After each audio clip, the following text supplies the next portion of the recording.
Shri Venkateswara gold తాకట్టులో ఉన్న మీ బంగారాన్ని విడిపించి కొనబడును. టీ మీడియా ప్రేక్షకులకు స్వాగతం, సుస్వాగతం.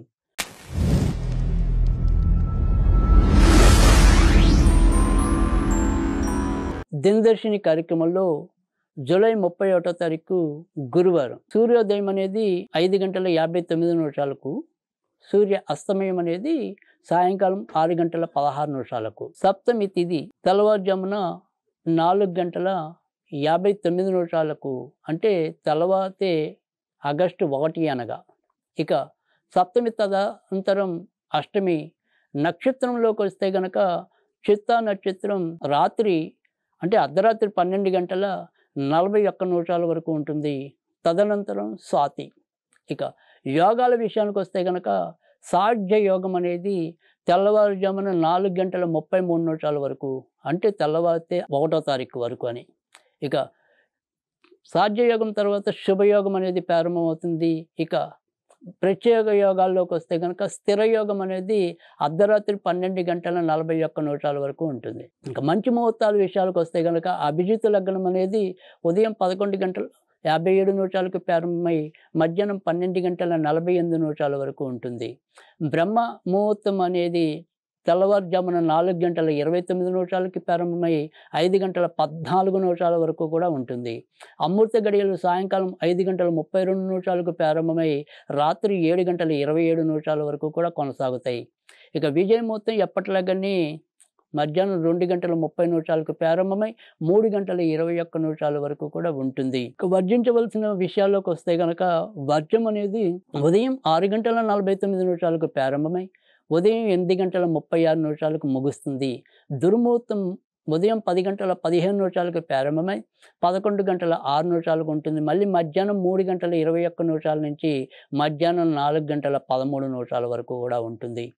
రాహుకాలం విషయానికి వస్తే కనుక మధ్యాహ్నం 1:57 ప్రారంభమై మధ్యాహ్నం 3:33 ముగుస్తుంది.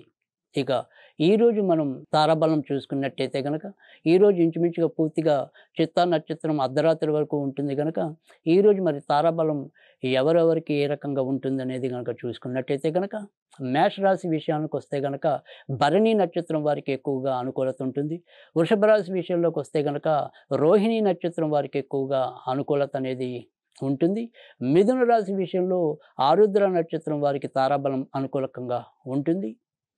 ఇక కర్కాటక రాశి విషయానికి వస్తే కనుక ఆశ్లేష నక్షత్రం వారికి ఎక్కువగా అనుకూలత అనేది ఉంటుంది. అలాగే పునర్వసు నక్షత్రం వారికి కూడా అనుకూలత అనేది ఉంటుంది. సింహరాశి విషయంలోకి వస్తే కనుక పుబ్బా నక్షత్రం వారికి అనుకూలత అనేది ఉంటుంది. కన్యా రాశి విషయంలో హస్తా నక్షత్రం వారికి అనుకూలత ఉంటుంది. తులారాశి విషయంలో స్వాతి నక్షత్రం వారికి విశాఖ 3 పాదాల వారికి అనుకూలత ఉంటుంది. వృశ్చిక రాశికి జ్యేష్ఠ నక్షత్రం వారికి విశాఖ 4వ పాదం వారికి అనుకూలత ఉంటుంది. ధనుర్రాశి వారికి అయితే కనుక కేవలం పూర్వాషాఢ నక్షత్రం వారికి అనుకూలత ఉంటుంది. మకర రాశిలో శ్రవణ నక్షత్రం వారికి మాత్రమే అనుకూలత ఉంటుంది.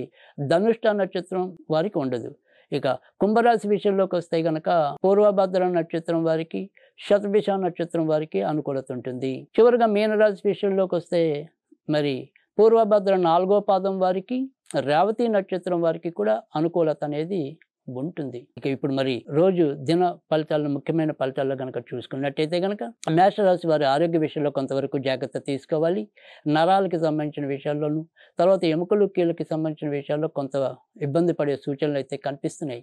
వృషభ రాశి వారికి అయితే కనుక ఖర్చుతో కూడిన శుభాలు జరగటానికి భార్యాభర్తల మధ్య స్వల్పంగా విభేదాలు చోటు చేసుకోవడానికి ఉంటుంది.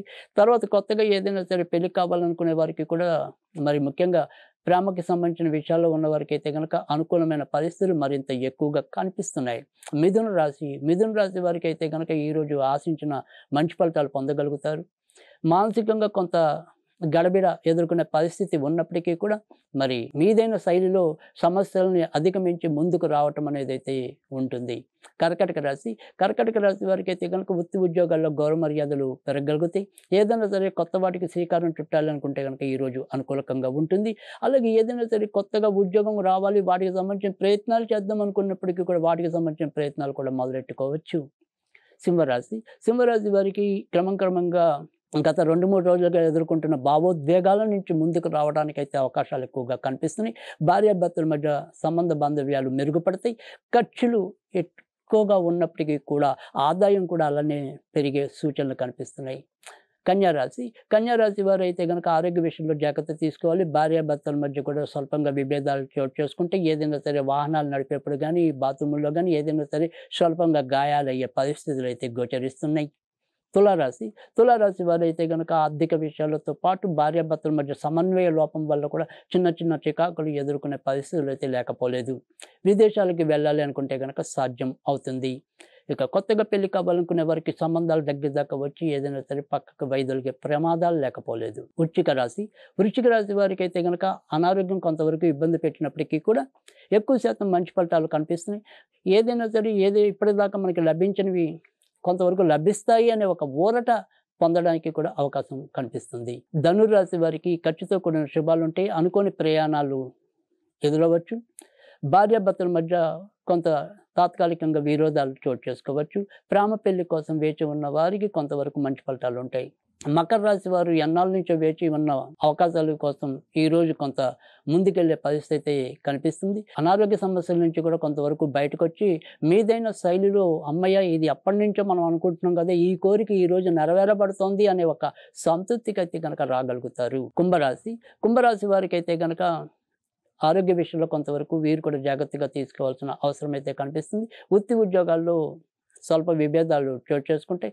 అలాగే కొంతమందికి మరి తొందరపాటు చర్యల వల్ల కూడా ఒక్కోసారి సస్పెండ్ అయ్యే పరిస్థితులు కూడా ఉద్యోగాల్లో ఉంటాయి. ముఖ్యంగా మరి సైనిక రంగంలో ఉన్నవారికి కానీ, తర్వాత రక్షణ శాఖ రంగంలో ఉన్నవారు మరింత మెలకువగా ఉండటం అనేది అవసరం. మీనరాశి వారికి అయితే కనుక సంతృప్తికరమైన ఫలితాలు ఉంటాయి. మరి ఏదైనప్పటికీ కూడా ఇటు కమిషన్ బేసిస్లో చేసే వ్యాపారాలు ఉన్నవారికి, ప్రత్యక్ష మార్కెటింగ్ రంగంలో ఉన్నవారికి ఈరోజు ప్రోత్సాహకరమైన పరిస్థితులు అయితే ఉంటాయి.